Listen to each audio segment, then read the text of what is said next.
Mambake siyavala ekuseni as we are starting the month of August inyanga yabantu besifazane eningizimu Afrika. The book of Luke chapter 8 verses 43, and having an issue of blood for 12 years which had spent, and she spent everything she had upon physicians, but she could not be healed. She came behind Jesus and touched the border of his garment, and immediately her issue of blood stopped. As we are starting young abantu besifazane, ngiyacela ukukhuluma ngalo wesifazane elithi iBhayibheli wayenesifo somopo for 12 years. She used everything she had. She tried all the physicians. Wazama bonke abantu akabaziyo ukuze sizakale kodwa wangasizakala.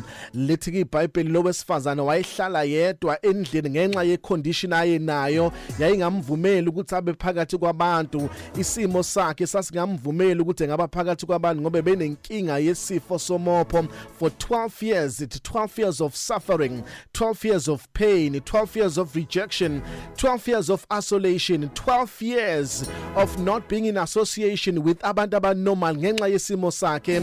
I-condition yakhe yamlimit ukuthi ehlale yedwa, adle yedwa, akhulume yedwa, aphile yedwa, ngoba kuyenzeka isimo sakho si-eliminate kubantu, sikwenze ungabi in association nabantu abathile.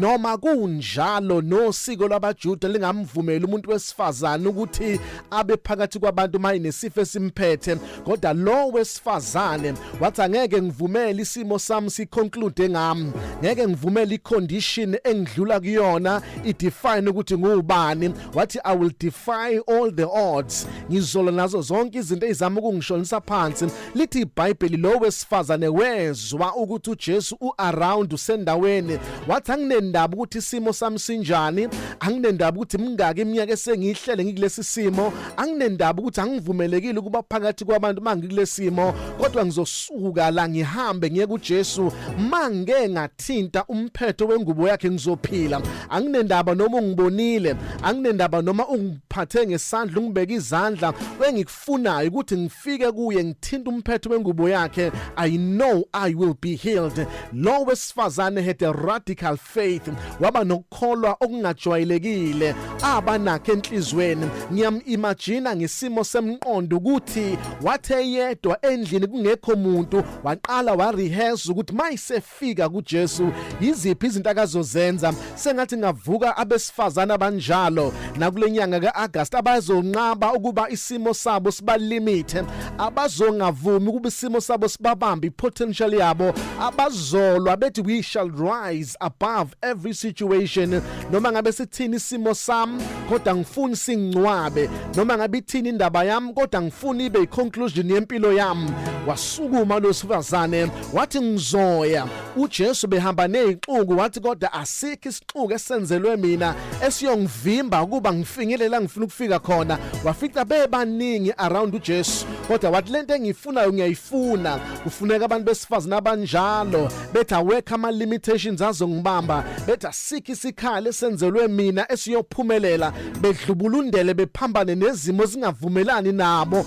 Lo wesifazane wasuka, sathi sikhona isixuku wangena phakathi nesixuku waphusha until wafika emphethweni wengubo kaJesu. Wathi mayefika emphethweni wengubo kaJesu wawubamba, akawubambanga nje ngezandla kuphela kodwa wawubamba ngokukholwa. Ukubamba kwakhe sewubamba kuJesu wayengaqala ukubamba lapho, kodwa ubambe ngokukholwa esesendlini yakhe engakawubambi physical. Ukukholwa kwakhe kwamenza wafinyelela kuye uJesu, wathi mayembamba uJesu waphila same time. Ukukholwa kwakhe kwamenza wafika la khona isimo sakhe besingafuna afike khona. Umuntu wesifazane, rise above your situation. Vuka ume ngeenyawo, ungavumeli isimo sakho siqede ngawe. Ayimphumlana inkwanyana. You are blessed, you are favored, and you are set apart. Good morning, Mega Grace Nation.